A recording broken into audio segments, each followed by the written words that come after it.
जय हो श्री कृष्ण भगवान के। द्वितीयोध्याय। तम तथा कृप्याविष्टं श्रुपूर्णाकुलेक्षणं विषीदन्तमिदं वाक्यमुवाच मधुसूदनः। संजय बोले, उस प्रकार करुणा से व्याप्त और आंसुओं से पूर्ण तथा व्याकुल नेत्रों वाले शोक युक्त उस अर्जुन के प्रति भगवान मधुसूदन ने यह वचन कहा। श्री कृष्ण भगवान बोले, हे अर्जुन, तुझे इस असमय में यह मोह किस हेतु से प्राप्त हुआ? क्योंकि ना तो यह श्रेष्ठ पुरुषों द्वारा आचरित है, ना स्वर्ग को देने वाला है और ना कीर्ति को करने वाला ही है। इसलिए हे अर्जुन, नपुंसकता को मत प्राप्त हो, तुझ में यह उचित नहीं जान पड़ती। हे परंतप, हार्दिक की तुच्छ दुर्बलता को त्याग कर युद्ध के लिए खड़ा हो जा। अर्जुन बोले, हे मधुसूदन, मैं रणभूमि में किस प्रकार से बाणों से भीष्म पितामह और द्रोणाचार्य के विरुद्ध लड़ूंगा, क्योंकि हरिसूदन वे दोनों ही पूजनीय हैं। जय हो श्री कृष्ण। इसलिए इन महानुभाव गुरुजनों को ना मारकर मैं इस लोक में भिक्षा का अन्न भी खाना कल्याणकारक समझता हूँ, क्योंकि गुरुजनों को मारकर भी इस लोक में रुद्र से सने हुए अर्थ और काम रूप भोगों को ही तो भोगूंगा। हम यह भी नहीं जानते कि हमारे लिए युद्ध करना और ना करना, इन दोनों में से कौन सा श्रेष्ठ है, अथवा यह भी नहीं जानते कि उन्हें हम जीतेंगे या हमको वे जीतेंगे। और जिनको मारकर हम जीना भी नहीं चाहते, वे ही हमारे आत्मीय धृतराष्ट्र के पुत्र हमारे मुकाबले में खड़े हैं। इसलिए कायरता रूप दोष से उपहत हुए स्वभाव वाला तथा धर्म के विषय में मोहित चित्त हुआ मैं आपसे पूछता हूँ कि जो साधन निश्चित कल्याणकारक हो वह मेरे लिए कहिए, क्योंकि मैं आपका शिष्य हूँ। इसलिए आपकी शरण हुए मुझको शिक्षा दीजिए। क्योंकि भूमि में निष्कंटक धन धान्य संपन्न राज्य को और देवताओं के स्वामी पने को प्राप्त होकर भी मैं उस उपाय को नहीं देखता हूँ जो मेरी इंद्रियों के सुखाने वाले शोक को दूर कर सके। संजय बोले, हे राजन, निद्रा को जीतने वाले अर्जुन अंतर्यामी कृष्ण महाराज के प्रति इस प्रकार कहकर फिर श्री गोविंद भगवान से मैं युद्ध नहीं करूँगा यह स्पष्ट कहकर चुप हो गए। हे भर्तवंशी धृतराष्ट्र, अंतर्यामी श्री कृष्ण महाराज दोनों सेनाओं के बीच में शोक करते हुए उस अर्जुन को हंसते हुए से यह वचन बोले। श्री कृष्ण भगवान बोले, हे अर्जुन, तू ना शोक करने योग्य मनुष्यों के लिए शोक करता है और पंडितों के से वचनों को कहता है, परंतु जिनके प्राण चले गए हैं उनके लिए और जिनके प्राण नहीं गए हैं उनके लिए भी पंडित जन शोक नहीं करते। ना तो ऐसा ही है कि मैं किसी काल में नहीं था, तू नहीं था, अथवा ये राजा लोग नहीं थे, और न ऐसा ही है कि इससे आगे हम सब यहाँ नहीं रहेंगे। जैसे जीवात्मा की इस देह में बालकपन, जवानी और वृद्धावस्था होती है, वैसे ही अन्य शरीर की प्राप्ति होती है।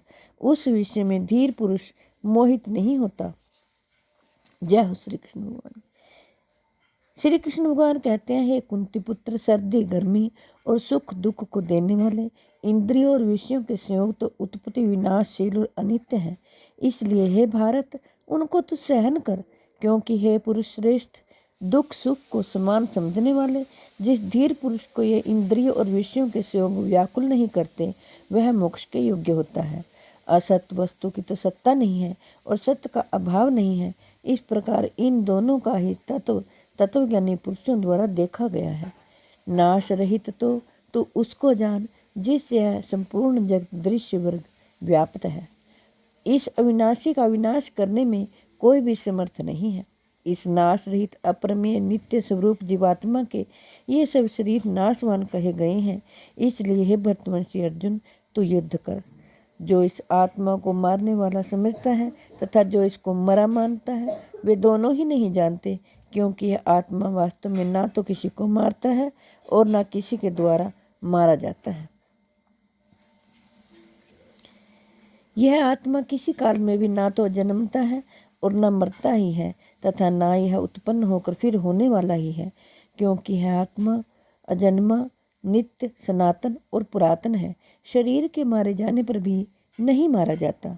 हे पृथा पुत्र अर्जुन, जो पुरुष इस आत्मा को नाश रहित, नित्य, अजन्मा और अव्यय जानता है, वह पुरुष कैसे किसको मरवाता है और कैसे किसको मारता है। वासांसि जीर्णानि यथा विहाय नवानि गृह्णाति नरो प्राणी तथा शरीराणि विहाय जीर्णान्यानि संयाति नवानि देहि। जैसे मनुष्य पुराने वस्त्रों को त्याग कर दूसरे नए वस्त्रों को ग्रहण करता है, वैसे ही जीवात्मा पुराने शरीरों को त्याग कर दूसरे नए शरीरों को प्राप्त होता है। नैनम छिन्दन्ति शस्त्राणि नैनम दहति पावकः न चैनम क्लेदयन्त्यापो न शोषयति मारुतः।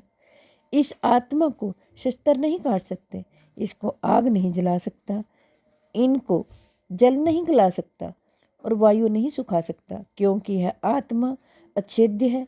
यह आत्मा अदाह्य, अक्लेद्य और निस्संदेह अशोष्य है तथा यह आत्मा नित्य, सर्वव्यापी, अचल, स्थिर रहने वाला और सनातन है। जय हो श्री कृष्ण भगवान। यह आत्मा अव्यक्त है, यह आत्मा अचिंत्य है और यह आत्मा विकार रहित कहा जाता है। इससे अर्जुन, इस आत्मा को उपयुक्त प्रकार से जानकर तू शोक करने को योग्य नहीं है, अर्थात तुझे शोक करना उचित नहीं है। किंतु यदि तू इस आत्मा को सदा जन्मने वाला तथा सदा मरने वाला मानता हो, तो भी हे महाबाहो, तू इस प्रकार शोक करने को योग्य नहीं है, क्योंकि इस मान्यता के अनुसार जन्मे हुए की मृत्यु निश्चित है और मरे हुए का जन्म निश्चित है। इससे भी इस बिना उपाय वाले विषय में तू शोक करने को योग्य नहीं है।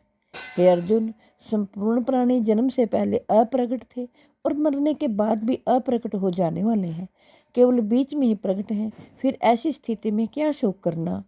कोई एक महापुरुष ही इस आत्मा को आश्चर्य की भांति देखता है तथा वैसे ही दूसरा कोई महापुरुष ही इसके तत्व का आश्चर्य की भांति वर्णन करता है तथा दूसरा कोई अधिकारी पुरुष ही इससे आश्चर्य की भांति सुनता है और कोई को तो सुनकर भी इसको नहीं जानता।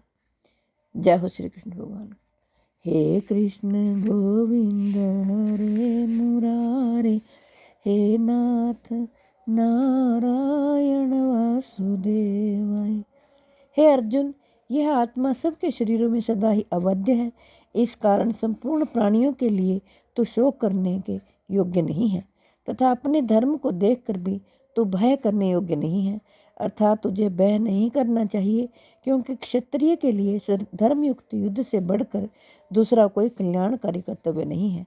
हे पार्थ, अपने आप प्राप्त हुए और खुले हुए स्वर्ग के द्वार रूप इस प्रकार के युद्ध को भाग्यवान क्षत्रिय लोग ही पाते हैं।